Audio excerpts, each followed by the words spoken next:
Terkuak tujuan Baim Wong beri uang 500 juta rupiah untuk Bonge, suruh nyari orang daftar catwalk.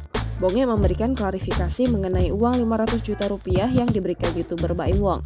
Diketahui uang 500 juta rupiah tersebut bukan diperuntukkan khusus untuk Bonge.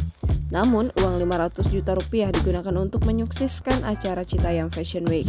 Awalnya, uang tersebut ditunjukkan untuk menambah semangat dan motivasi anak-anak muda untuk ikut gelaran tersebut. Pun sebagai perwujudan serius Baim Wong akan melaksanakan acara Citayam Fashion Week. Dikutip dari kanal YouTube Trans TV Official Selasa 3 Agustus 2022, Bonge menyampaikan Baim Wong sempat memintanya mengumpulkan massa untuk gelaran catwalk. Baim meminta Bonge untuk mencari peserta Citayam Fashion Week sebanyak-banyaknya.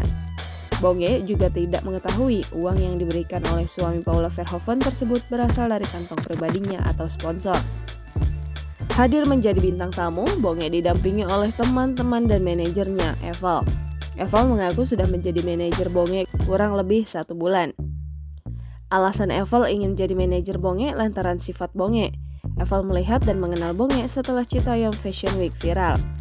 Ia menegaskan Bonge belum mendapat uang dari pihak Baim Wong.